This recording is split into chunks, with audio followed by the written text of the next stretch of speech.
The blizzard had already buried half the fence posts when Grayson Thorne spotted the dark shape crumpled in the snow just beyond his gate, and he knew without question that whatever lay there would change everything.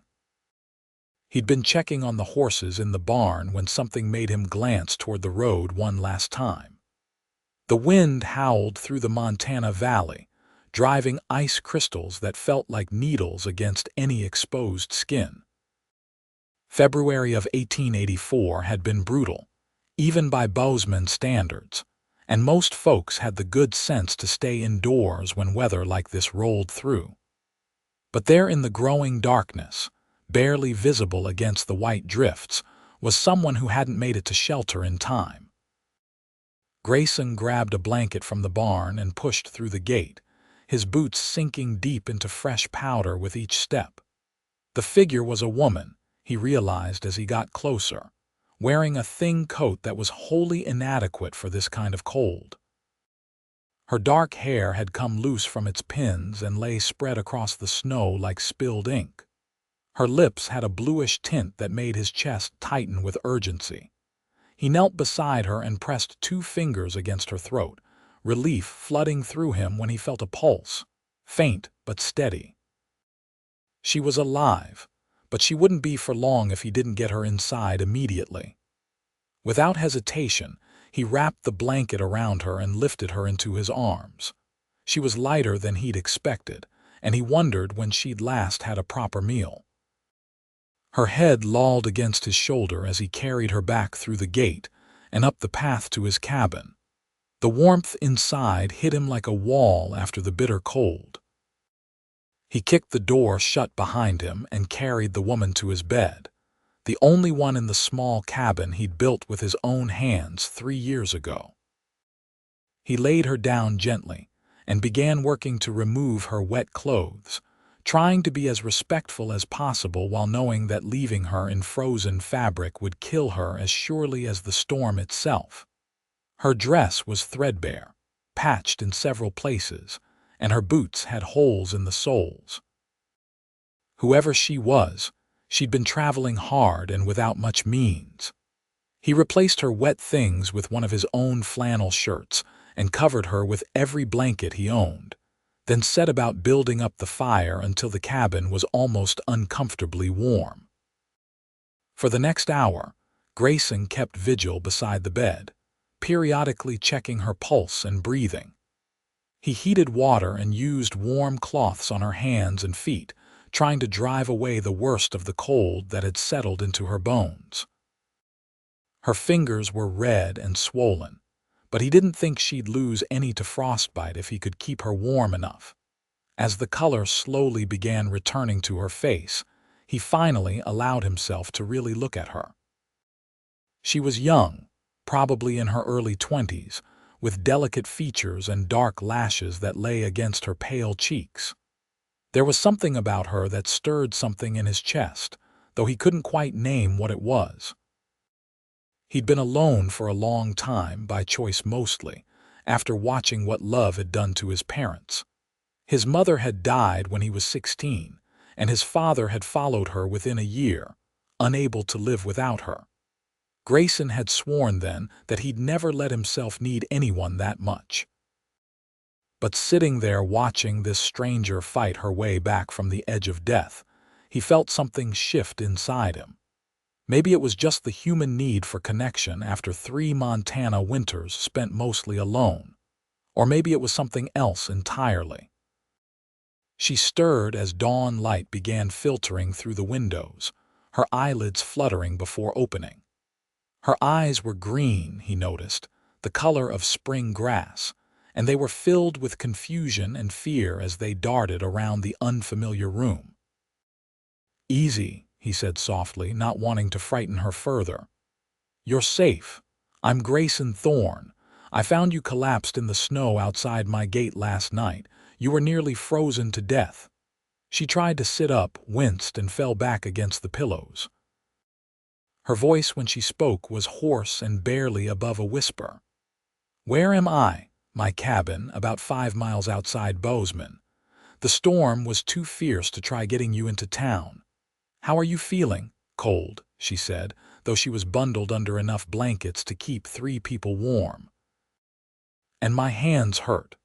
"That's actually a good sign. Means the blood is flowing again. You were in bad shape when I found you." He stood and ladled some broth from the pot he'd kept simmering on the stove all night. "Think you can manage some of this? You need to get something warm inside you." She nodded and struggled to sit up again. This time he helped her, propping pillows behind her back. She flinched slightly at his touch but didn't pull away. He could see the wariness in her eyes, the way she was assessing him for signs of danger. Whatever had brought her out into that storm alone, she'd learned to be cautious. "I'm Flora," she said as she accepted the bowl from him. "Flora Preston. Pleased to meet you, Miss Preston, though I wish it were under better circumstances." He settled into the chair beside the bed, keeping a respectful distance. "What in God's name were you doing out in weather like that?" Her hands trembled slightly as she lifted the spoon to her lips, and she didn't answer right away. When she did speak, her voice was carefully neutral. "I was traveling to Bozeman. I had hoped to make it before the storm hit, but I misjudged how far I still had to go." "You were on foot." "My horse went lame 2 days ago. I had to leave him with a farmer about 20 miles back." "Where were you coming from?" Again that hesitation, that careful weighing of how much to reveal. "Fort Benton." Grayson let out a low whistle. "That's over 100 miles. You walked most of that, some of it." She took another spoonful of broth, and he noticed how she avoided his eyes. "I had the horse for part of the journey." There was clearly more to the story, but he didn't push. People came west for all kinds of reasons, many of them running from something they'd rather not discuss. He understood the need for privacy, for starting fresh without the weight of the past dragging behind. "Well, you're welcome to stay here until you're recovered enough to travel. The storm doesn't look like it's letting up anytime soon anyway. I can't impose on you like that." "It's not an imposition. I don't get much company out here. Truth be told, it'll be nice to have someone to talk to besides the horses." A ghost of a smile crossed her face. "You talk to your horses. They're better conversationalists than most people I've met. They don't judge and they never interrupt." This time the smile reached her eyes and Grayson felt that strange stirring in his chest again. He stood abruptly, suddenly needing space to think clearly. "You should rest. I need to check on the animals, but I'll be back in a bit to see if you need anything." Outside, the storm still raged, though perhaps with slightly less ferocity than the night before. Grayson made his way to the barn, his mind full of the woman now occupying his bed.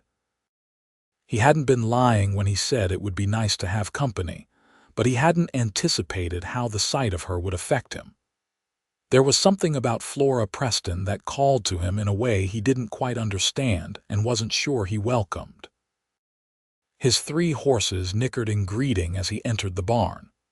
He'd built it sturdy and tight, and the animals were warm and content despite the weather outside. He checked their water, threw down fresh hay, and spent longer than necessary brushing them down, using the familiar routine to settle his thoughts. When he returned to the cabin, Flora was asleep again, the empty bowl sitting on the small table beside the bed. He allowed himself one long look at her peaceful face before turning away to prepare a proper breakfast. He had eggs from his chickens, bacon from the pig he'd slaughtered in the fall, and flour for biscuits. It had been a long time since he'd cooked for anyone but himself, and he found himself wanting to make something impressive. The smell of cooking bacon woke Flora an hour later. She watched him from the bed as he moved around the small kitchen area with efficient grace.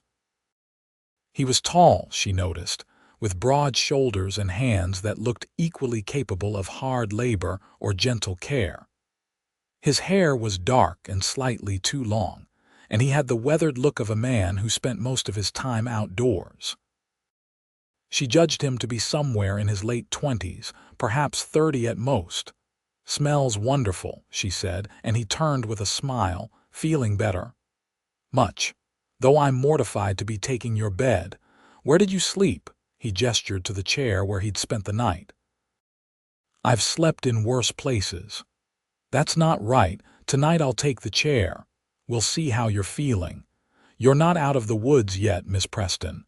Exposure like that takes time to recover from." He brought her a plate piled high with food, and Flora realized she couldn't remember the last time she'd eaten anything more substantial than hardtack and jerky.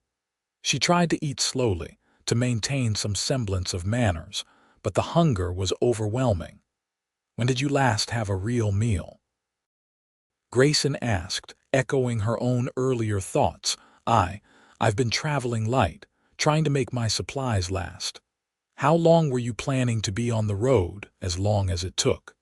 She set down her fork and met his eyes. "I need to be honest with you, Mr. Thorne. I'm running from something." "Someone. I don't want to bring any trouble to your door, so if you want me to leave as soon as the storm clears, I'll understand." Grayson leaned back in his chair, studying her. "What kind of trouble?" "The kind that wears a badge and thinks it entitles him to whatever he wants." Understanding dawned on his face. "Sheriff, deputy, in Fort Benton. He decided I should marry him, and when I refused, he made it clear that my refusal wasn't going to be accepted. He had the sheriff in his pocket and my father." She paused, swallowing hard. "My father passed 2 months ago. There was no one to protect me or speak up for me, so I left. He come after you? I don't know. I covered my tracks as best I could, told people I was heading to Helena, but I can't be sure." "What's his name?" "Why does that matter?"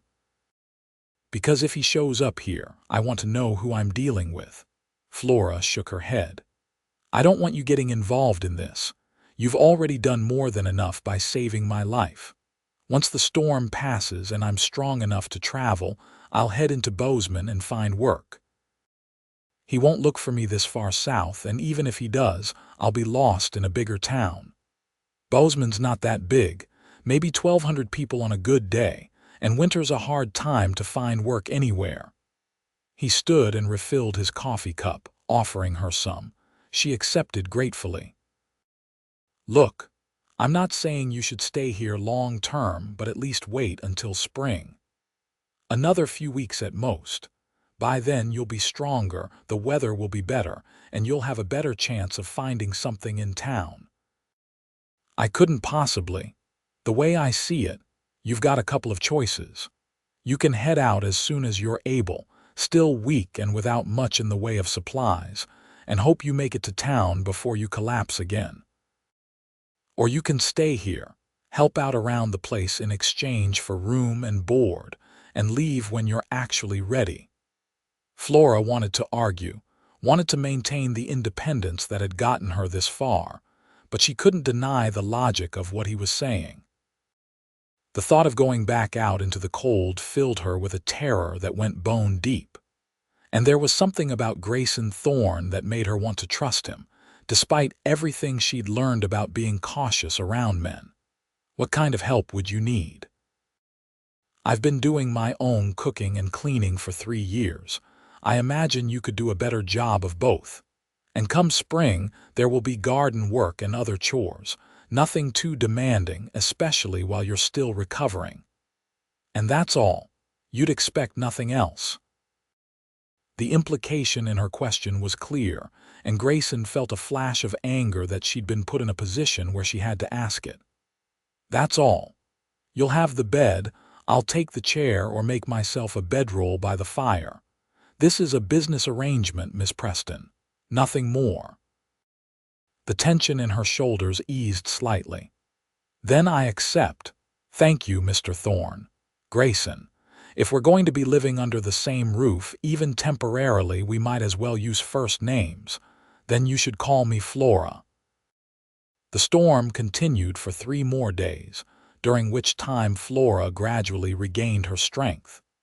True to his word, Grayson maintained a respectful distance, sleeping by the fire and giving her privacy to wash and dress.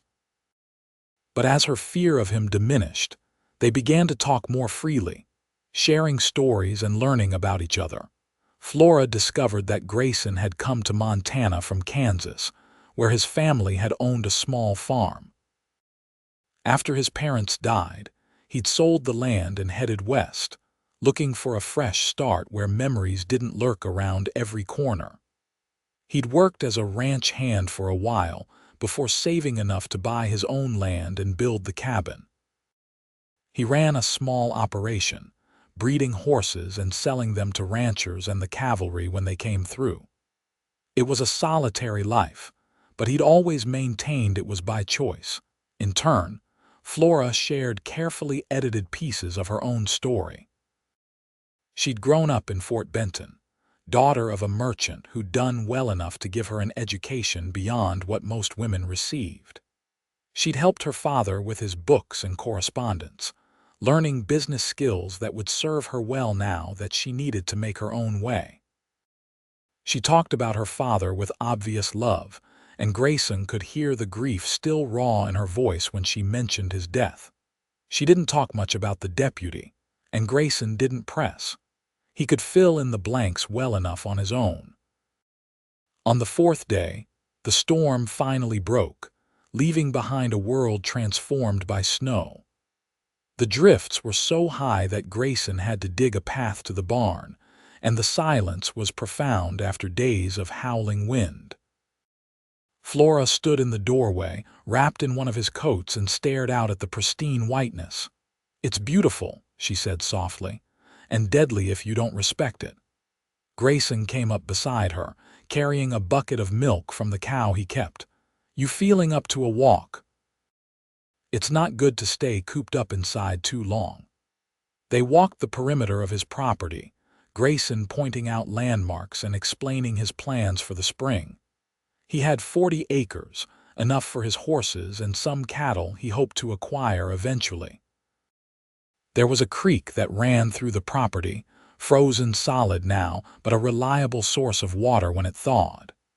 He showed her the root cellar where he stored vegetables and meat, and the chicken coop where 6 hens clucked irritably at being disturbed.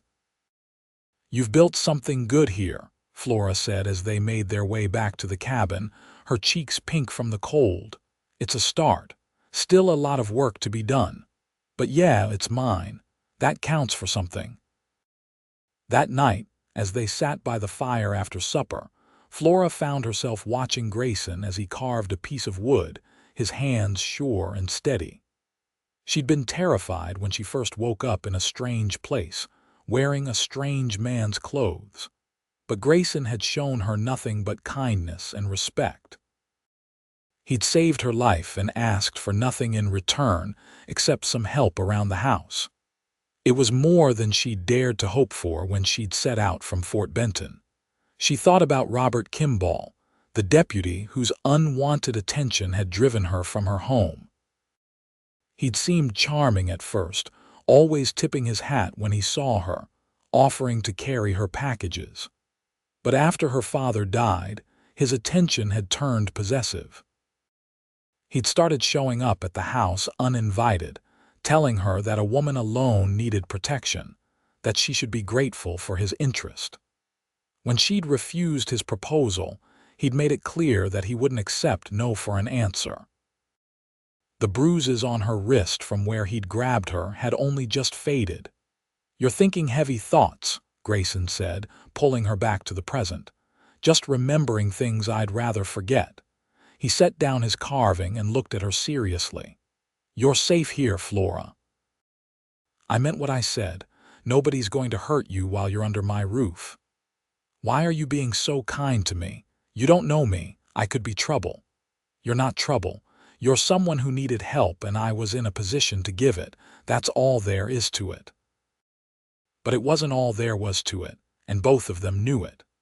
Something was growing between them in that small cabin, something neither of them had expected or planned for.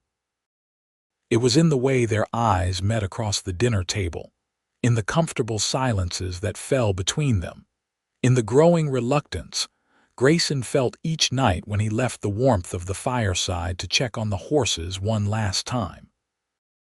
Winter settled in hard after that first storm, with more snow and bitter cold that made venturing far from the cabin unwise. Flora fell into the rhythm of daily chores, cooking meals that were better than anything Grayson had tasted in years, mending his worn clothes, and keeping the cabin cleaner than it had ever been. But she was careful not to intrude on his space, maintaining the boundaries they'd established. As the days turned into weeks, they continued to learn about each other in small increments. Grayson discovered that Flora loved to read, devouring the few books he owned and asking questions about everything from horse breeding to the history of Montana Territory. She had a quick mind and a dry sense of humor that caught him off guard and made him laugh in a way he hadn't in years. Flora learned that beneath Grayson's quiet exterior was a man of deep feeling and strong principles. He was unfailingly gentle with his animals, patient with her endless questions, and thoughtful in ways that surprised her. He'd leave small gifts for her: a ribbon he'd purchased on a trip to town, a pretty stone he'd found by the creek, wild flowers he'd somehow found blooming beneath the snow. They were simple things, but they touched her heart in ways that expensive gifts never had. One evening in early March, as they sat by the fire after supper, Flora found herself telling him about her mother, who died when she was 10. She hadn't meant to, but something about the quiet intimacy of the moment loosened her tongue. "She taught me to read," Flora said, staring into the flames. "My father wanted to wait, said I was too young, but she insisted. She'd read to me every night, and then she started teaching me the letters. By the time she died, I could read almost as well as an adult. She sounds like a remarkable woman." She was. Strong, independent, always pushing against the boundaries people tried to put on her. "I think that's why she and my father worked so well together. He never tried to cage her spirit." Flora smiled sadly. "After she died, he poured all that energy into me, made sure I had every advantage, every opportunity. He used to say I had her fire and his head for business, and together they'd take me far." He was right. Was he? "I'm hiding in a cabin in Montana, running from a man who thinks he owns me." "You're not hiding. You're surviving. There's a difference." Grayson leaned forward, his expression intense. "You had the courage to leave everything you knew rather than submit to someone who would have broken that spirit your mother gave you. That's not weakness, Flora. That's strength." Tears stung her eyes and she blinked them back. "Some days it doesn't feel like strength. Some days it feels like I'm just barely holding on. Those are the days that matter most. The easy days, anyone can get through those. It's the hard ones that show who you really are." She looked at him then, really looked at him, and saw something in his eyes that made her breath catch. It wasn't pity or casual kindness. It was something deeper, something that both thrilled and terrified her. "Grayson," she started, not sure what she wanted to say. He stood abruptly, the moment breaking. "I should check on the horses." Midnight likes to try to open his stall door when it gets quiet. After he left, Flora sat alone by the fire, her heart pounding. She'd seen desire before in Robert's eyes, but this was different. What she'd seen in Grayson's face wasn't possession or control. It was longing mixed with restraint, want tempered by respect. And what frightened her most was that she felt it too. She'd sworn she wouldn't trust another man, wouldn't let anyone close enough to hurt her. But Grayson was slipping past her defenses without even trying. He made her feel safe in a way that had nothing to do with the strength of his arms or the roof over her head. He made her feel seen, valued, respected. He made her feel like herself again. When he returned, covered in snow and stamping his feet, their eyes met across the cabin. Neither of them spoke, but something had shifted between them, an acknowledgement of what was growing despite their best efforts to keep it at bay. The next day, Grayson announced he needed to make a trip into Bozeman for supplies. "We're running low on flour and coffee, and I need to check with the blacksmith about getting the horses shod before spring. You want to come along, or would you rather stay here?" Flora hesitated. Part of her longed to see the town, to be around other people after weeks of isolation. But another part worried about being seen, about somehow word getting back to Robert that she was here. "Is it safe?" she asked finally. "I won't let anything happen to you. We'll keep it quick, in and out. But you've been cooped up in this cabin for over a month. I thought you might like a change of scenery." She made her decision. "I'll come." The ride into Bozeman took over an hour through snow-packed roads. Grayson drove the wagon while Flora sat beside him, bundled in every warm thing he owned. The town, when they reached it, was small but bustling, with false-fronted buildings lining Main Street and people going about their business despite the cold. Grayson helped her down from the wagon and kept a protective hand on her elbow as they walked.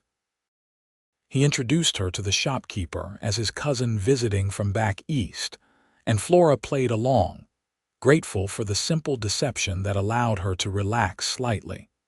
While Grayson conducted his business, Flora browsed the mercantile, marveling at goods she hadn't seen in months.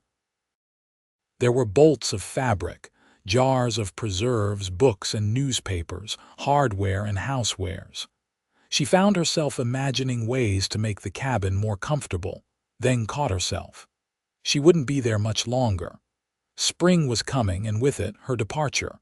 The thought made her chest tight. "See anything you like?" Grayson appeared beside her, his arms full of supplies. "Everything. I'd forgotten what real stores look like. Pick something out, my treat." "Grayson, no, you've already done so much. Then do it for me. Let me buy you something." His eyes were warm, hopeful. "Please?" She couldn't refuse when he looked at her like that.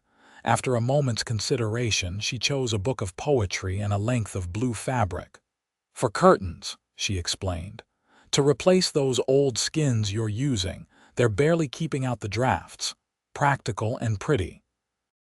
Just like you." The compliment caught her off guard, and she felt heat rise to her cheeks. Grayson smiled at her reaction and went to pay for their purchases. On the way out of town, they passed a church where a wedding was taking place. They could hear singing from inside, joyful and loud, and Flora found herself watching the building with a wistful expression. "You believe in marriage?" Grayson asked as they drove past. "I believe in the idea of it. Two people choosing each other, building a life together. My parents had that.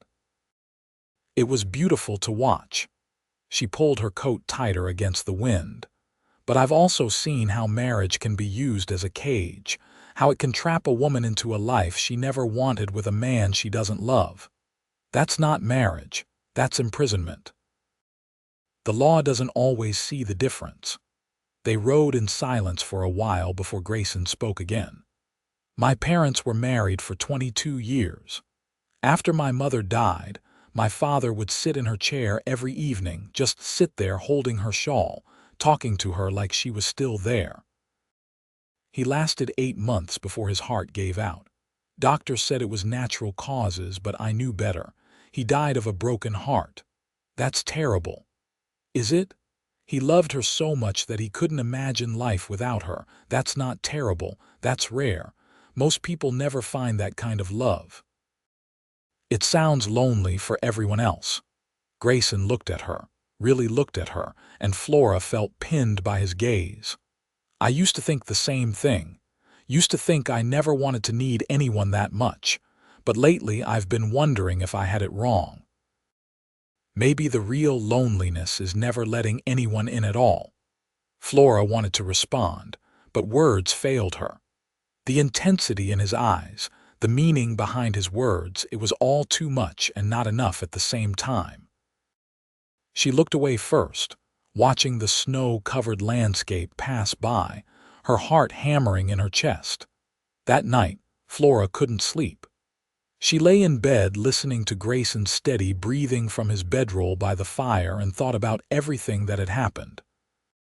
She'd come here by accident, driven by desperation and the whims of a winter storm. She'd expected to rest a few days and move on, maintaining the isolation that had kept her safe. Instead, she'd found something she hadn't even known she was looking for. She thought about the way Grayson looked at her when he thought she wasn't watching. The way he always made sure she had the best portion of meat at dinner. The way he'd taught her to play chess on the board he'd carved himself, patiently explaining strategies while pretending not to notice when she made obvious mistakes. The way he'd never once made her feel like she owed him anything beyond the work they'd agreed upon. She thought about Robert and the fear that had driven her from her home. But when she tried to summon that fear now, it felt distant, like something that had happened to someone else. Here in this cabin with Grayson, she felt safe in a way that went beyond physical protection. She felt free to be herself, to speak her mind, to laugh and argue, and simply exist without constantly guarding every word and action. And somewhere along the way, without meaning to, she'd fallen in love with him. The realization should have terrified her. Instead, it filled her with a warmth that had nothing to do with the fire burning in the hearth. Spring came to Montana slowly, the snow melting in fits and starts as the days gradually lengthened. Flora watched the transformation of the landscape with mixed emotions. The beauty of the awakening world filled her with joy, but every warm day brought her closer to the moment when she would have to leave. She and Grayson fell into patterns that felt almost like marriage without the formality. They worked side by side in the garden she'd helped him plan, planting vegetables and herbs. They rode out to check the fence lines together, and Flora learned to sit a horse almost as well as he did. They cooked together, cleaned together, and spent long evenings talking about everything and nothing. But they didn't talk about what would happen when spring fully arrived. They didn't talk about the way their hands would brush and linger when passing tools or plates. They didn't talk about the longing that had become almost palpable between them. One evening in late April, as they sat on the porch watching the sunset paint the sky in shades of orange and pink, Grayson finally broke the silence that had been growing between them. "You don't have to leave, you know," Flora's heart stuttered. "We agreed I'd stay until spring. Spring is here. We agreed a lot of things. Doesn't mean they can't change." He turned to face her, his expression more serious than she'd ever seen it. "Stay, Flora, not as a temporary arrangement. Not as help in exchange for room and board. Stay because this is your home now. Stay because I need you here. Grayson, I know what we said. I know you came here running from one man trying to control you, and the last thing you need is another man making demands. So I'm not demanding. I'm asking if maybe you feel even a fraction of what I feel when I look at you." Flora felt tears prick her eyes. "And what do you feel? Like I've been walking around half alive for years and you woke me up. Like the sunrise matters again and food tastes better and every damn thing is brighter because you're in it." He reached over and took her hand, his touch gentle. "I love you, Flora. I think I have since that first morning when you woke up and looked at me like you were ready to fight your way out of here if you had to. You're strong and smart and funny, and you make this cabin feel like a home instead of just a place to sleep." "You love me," she repeated, as if testing the words. "I love you, and I know I don't have much to offer. This cabin is small, the life is hard, and winters are brutal. But what I can give you is freedom. Freedom to be yourself, to make your own choices, to have a say in everything. I don't want to own you, Flora. I want to be your partner." The tears spilled over then, tracking down her cheeks. "I love you too. I didn't want to, I tried not to, but God help me, I do." Grayson stood and pulled her up with him, his hands framing her face as he looked down at her. "Then stay. Marry me. Let me spend the rest of my life proving that not all men are like the one you ran from." "I'm terrified," she whispered. "So am I. Love is terrifying, but I think it might be worth it." When he kissed her, it was nothing like Robert's bruising, possessive kisses that had made her feel trapped and small. Grayson's kiss was gentle, asking rather than taking, and Flora felt something inside her that had been locked tight for months finally open. She kissed him back with all the longing she'd been suppressing, her arms wrapping around his neck as his encircled her waist. When they finally broke apart, both breathing hard, Grayson pressed his forehead to hers. "Is that a yes?" "That's a yes." They were married 3 weeks later by the minister in Bozeman, with the blacksmith and his wife as witnesses. Flora wore a dress she'd sewn herself from fabric Grayson had insisted on buying, soft cream cotton with lace at the collar and cuffs. She'd never felt more beautiful than she did standing beside Grayson as he pledged his life to hers, his voice steady and sure. The wedding night was nothing like the horrors Flora had heard whispered about by married women. Grayson was patient and gentle, making sure she felt safe and cherished every moment. When they came together, it felt like the natural conclusion to months of growing intimacy, a physical expression of the love they'd already built through shared work and conversation and trust. Afterward, as they lay tangled together in the bed they would now share, Flora traced patterns on Grayson's chest and marveled at how much her life had changed. "What are you thinking?" he asked, his fingers combing through her loose hair. "That I almost died in the snow outside your gate, and instead I found everything I'd been looking for without knowing I was looking for it. I know the feeling.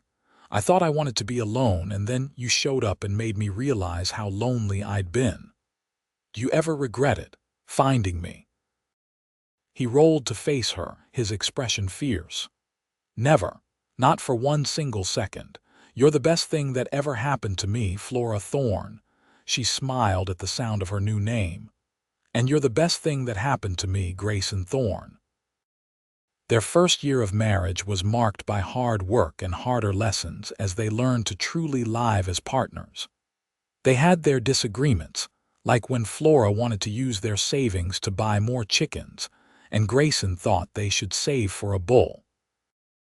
They argued, talked it through, and eventually compromised on a few more chickens now and saving for the bull next year. Flora learned that Grayson hated mornings and needed at least 1 cup of coffee before he could manage civil conversation.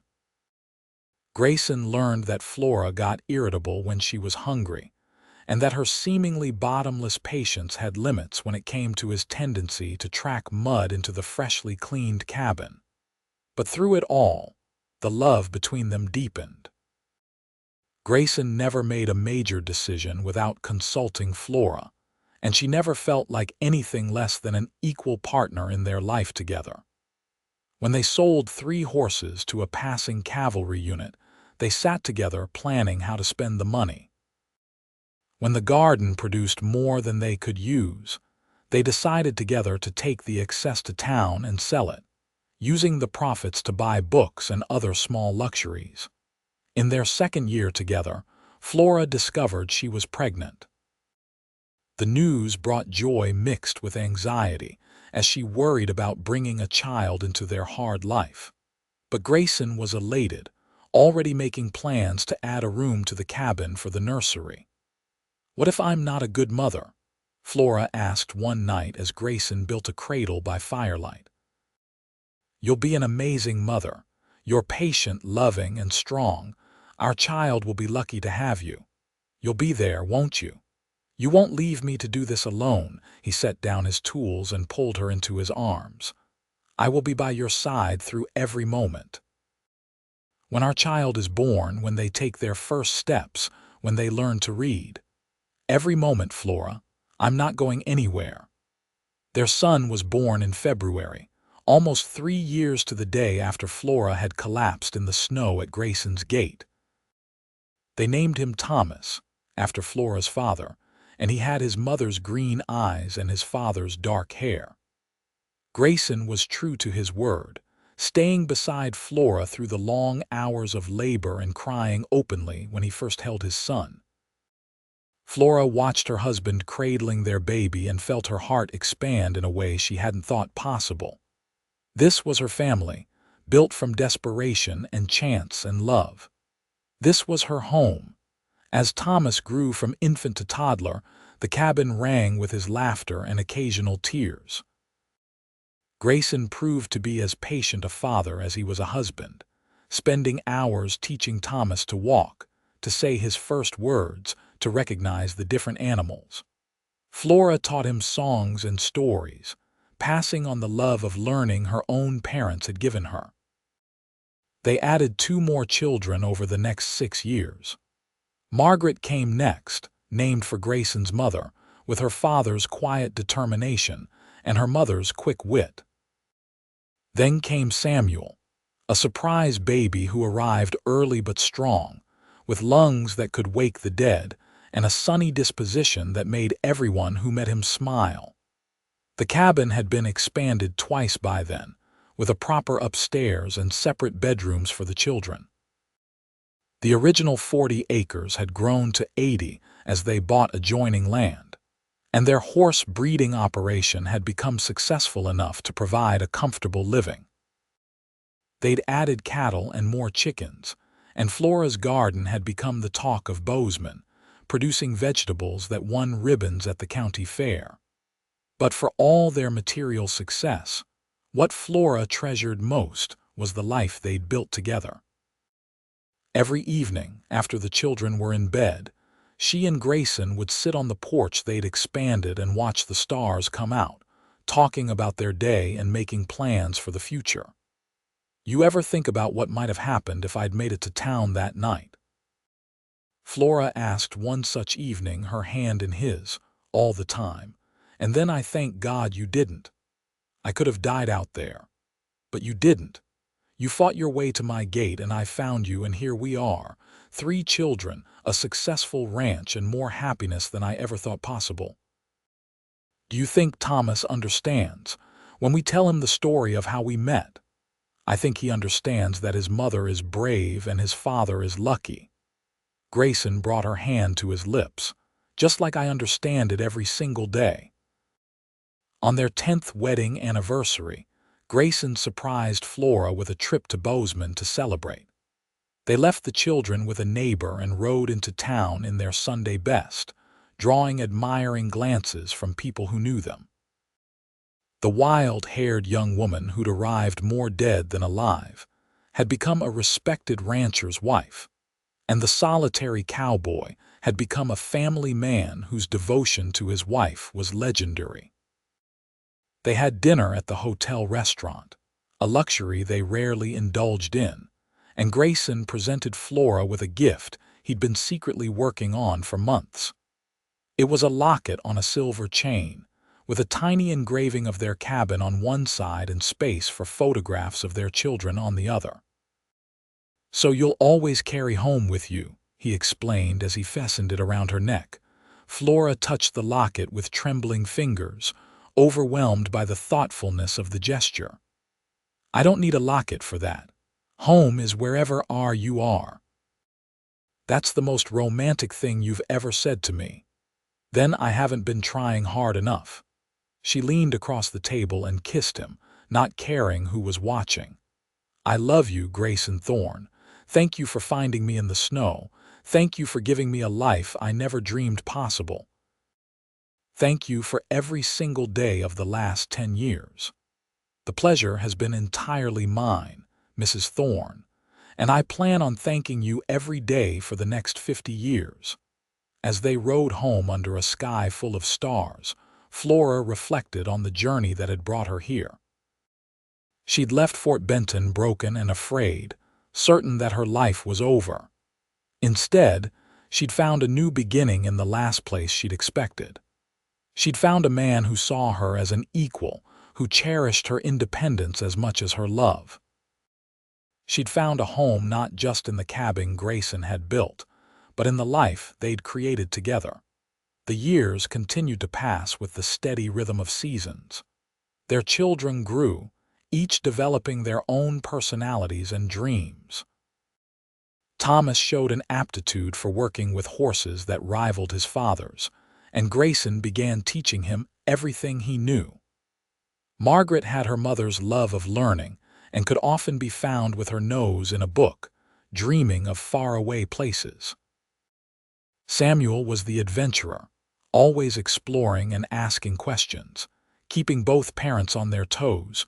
Through it all, Flora and Grayson's love remained the foundation everything else was built upon. They'd learned that marriage wasn't always easy, that love required daily choice and effort. There were hard years when drought threatened their livelihood, when illness struck the children, when disagreements about money or parenting tested their patience. But they faced everything together, supporting each other through the difficult times and celebrating the good ones. One afternoon, when Flora was 42 and Grayson 45, they stood together on the porch watching their children work in the horse paddock.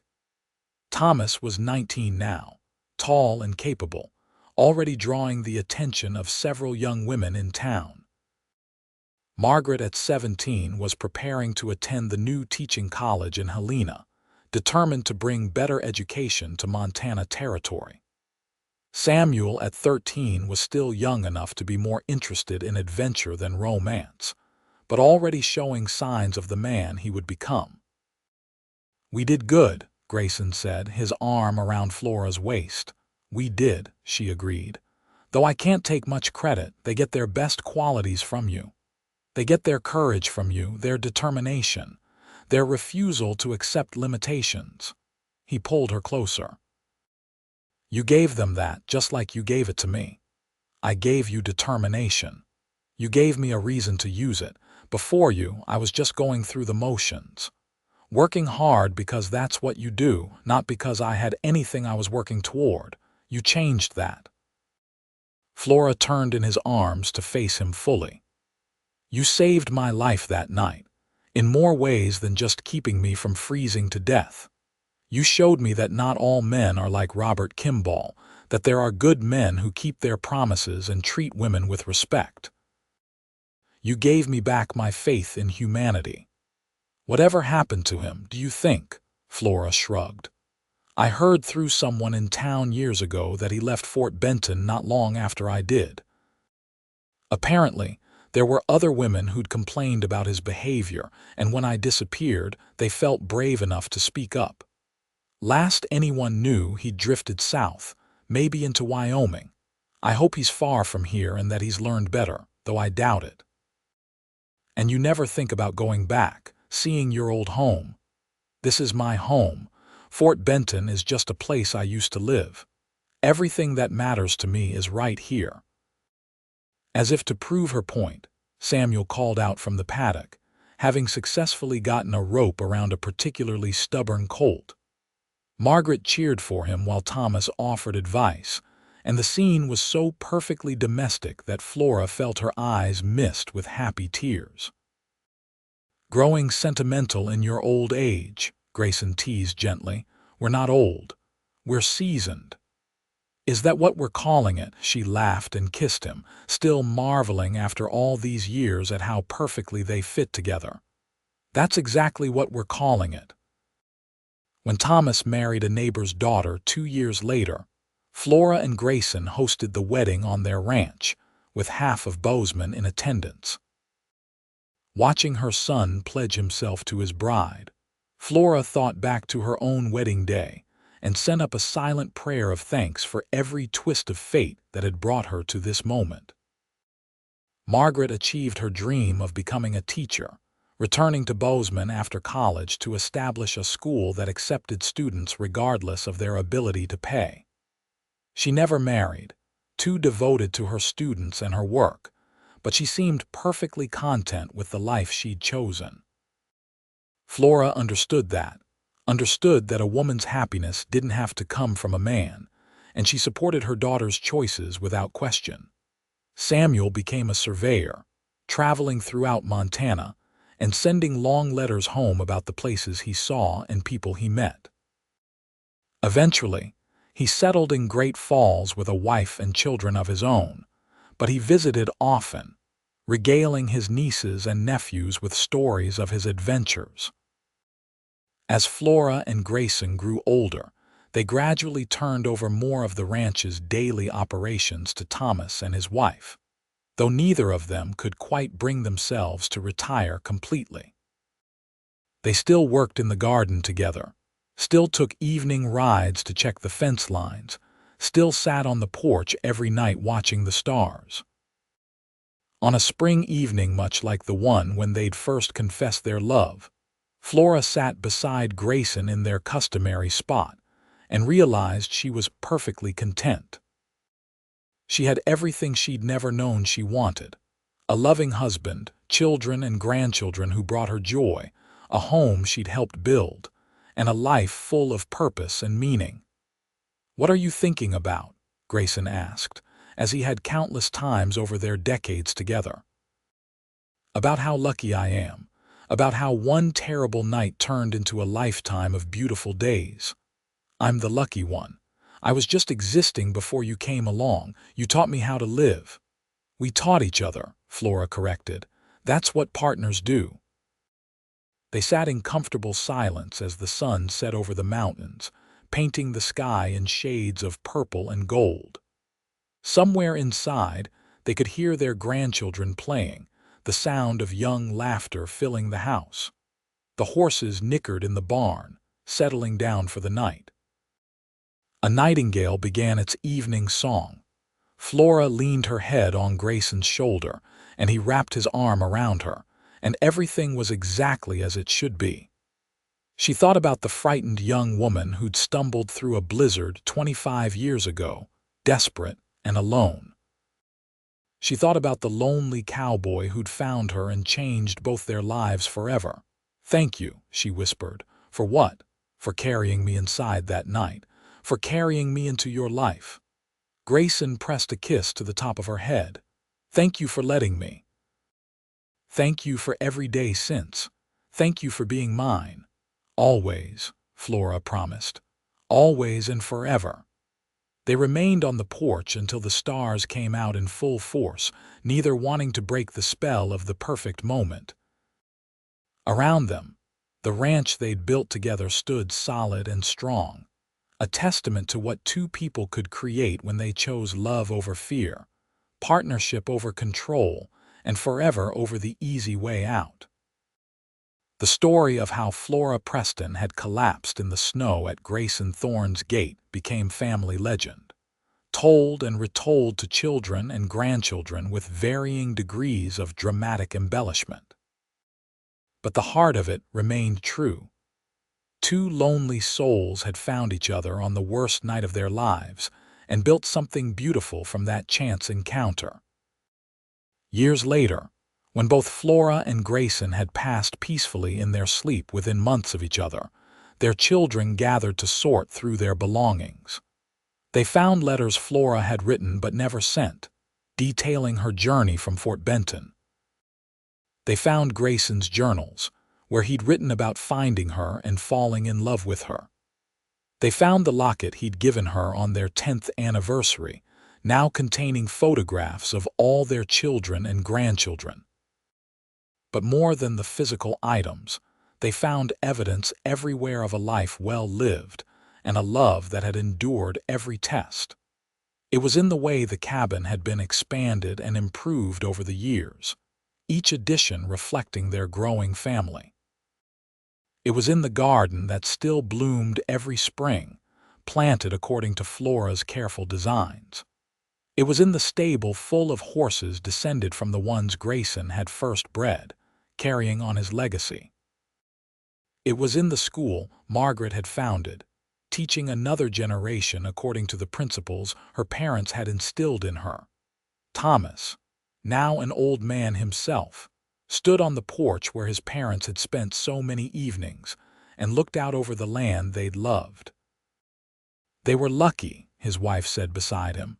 "No," Thomas corrected gently. "They were brave, Lucky was just what brought them together. Everything else was choice. Every single day they chose each other and chose love, and that's what made it work. He was right. Flora and Grayson's story wasn't about luck or fate or destiny. It was about two people who had every reason to give up on love, choosing instead to be vulnerable, to trust, to take a chance on something beautiful. It was about finding home not in a place, but in another person. It was about building a life brick by brick, day by day, through hard work and laughter and unwavering commitment. It was, in the end, a love story in its purest form. Imperfect people creating something perfect together, proving that even in the harsh wilderness of the Montana frontier, love could not only survive but thrive. And long after both of them were gone, their legacy lived on in the family they'd created, the land they'd tended, and the story that began on a winter night when a desperate woman collapsed in the snow, and a lonely cowboy carried her inside and into his life forever.